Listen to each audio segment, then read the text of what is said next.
Three missions. Three missions carried out at the same time. Three missions that went to shit real quickly. Now, let us begin. This is DC vs. Vampires, Volume 2, Issue 2.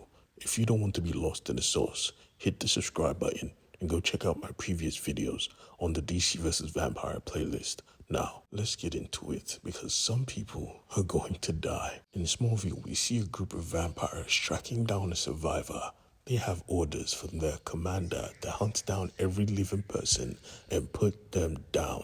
No survivors. Now, this wouldn't have been a problem if the survivor didn't want to hunt them down himself. With the arrow, he was dropping vampires like flies. But Wannabeast was the first to sight him. He even gave chase, but there was no point. This was already a trap he had fallen into. There was gasoline all over, and with one arrow, this place was set ablaze. He was cut in half, trying to crawl away to save his life. But before he could, he met his assailant, the Green Arrow. Now, he was going to let him live, of course, to send a message, but he just thought to himself, vampires deserve to die.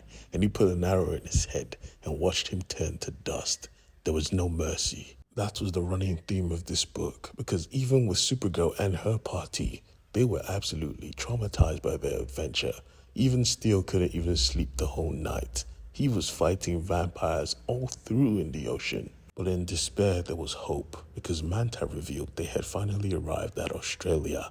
But before they could even celebrate, they see a party of vampires, Atlanteans, and these were not even normal.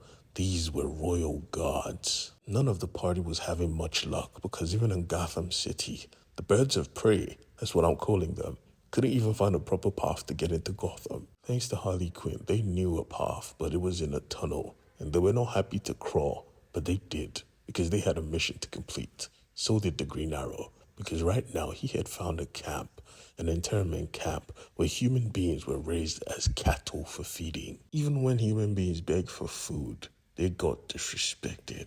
The only person that stood in the way between a god and an old woman was a young man. But this young man was more than he seemed, because he was trying to distract the gods from what approached in the distance. The Green Arrow was here, and every shot struck gold. When the other guy noticed that he was under attack, he tried to scream, but the young man just covered his mouth, allowing the Green Arrow to take him out. Arrow was always a suspicious man, so he looked at this boy and knew, yeah, you're something special. The young man just told him, yeah, you're not done. There's still more. So the Green Arrow took them out and promised him, I'll be back for you, but I'll be back when he's around. The young man, who we know to be Grifter, said, oh, so you're using us as bait. I don't mind. While things were looking good for Green Arrow, things were looking terrible for Supergirl's party.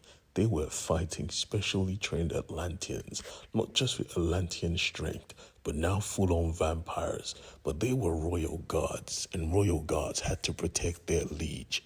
We see their liege was Aquaman himself, and boy, did he look fierce. Still screamed for Supergirl to hold something, but it was too late. He commanded the ocean to wash them away.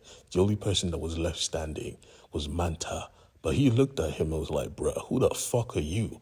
Manta is dead. I watched him die. And this Manta just took off the helmet to reveal it was his queen. It was Mira. He couldn't even say some words. He was confused. Matter of fact, he was embarrassed. And she looked at him as a disappointment. Look at you. Pathetic. And as if on cue, things started going berserk with Green Arrow as well. Because he decided, fuck screwing around. I'ma take you all on. Got his arrows ready. And then from a distance, he decided to snipe all these vampires down, one by one. And he was good. When Green Arrow goes lethal, he is very dangerous. I mean, even a hulking behemoth was running towards him, plucking out the arrows from his chest, saying, I will crush you. The Green Arrow wasn't even shocked. Matter of fact, he wasn't even threatened in the slightest, inches from his very face. He just planted 2 arrows in between the monster's eyes. The monster screamed in pain. My eyes, what have you done to my eyes, you monster? Even with him screaming for his very life, the Green Arrow wasn't even flustered. He just walked. Very calmly, he loosened the arrow. With this monster on the ground squirming, he was about to strike in his guts when someone stopped him. The lord of this group of vampires had finally approached, and we see that it is Hawkman himself, a friend of Green Arrow. That is why this was so personal for Green Arrow. You did this to actual human beings when you were once their protector. How? Well, these two friends were trying to see reason. Supergirl and Jaina, one of the Wonder Twins, were forced to watch Mira fight Aquaman, and it was a fierce battle. They couldn't see everything because it was happening underwater, but they really wanted to help. Still, however, thought different. We have to move.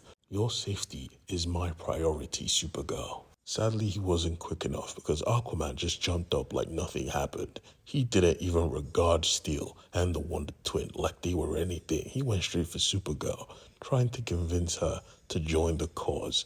You would love it, I promise you. Jada, thinking she was slick, transformed into a water bear. But how do you even do that with Aquaman? He found this to be very funny. Child, do you know who I am?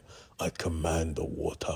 With the flick of his wrist, he said goodbye, twin, and went straight to Supergirl. Come on, join the cause. You will love it. The blood is phenomenal. Midway through his sentence, Steel decided to introduce his face to his mallet, and this was still Aquaman. It hurt, but not that much. Steel was about to reintroduce him again, but then Mira came, because she was down, but not out. She promised to kill this freak of nature, and she was going to, taking him back into the ocean.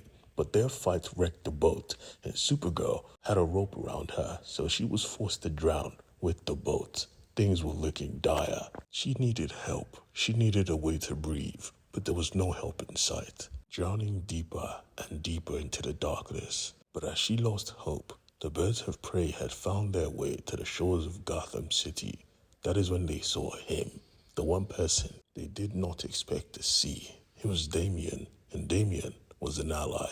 Even if he was a child of darkness now, Damian was a vampire, of course. It was already hard to trust him even when he was a normal person. And now, he was a bloodsucker.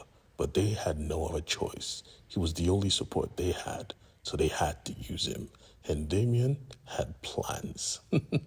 Stick around to my YouTube channel to find out what those plans are. Peace.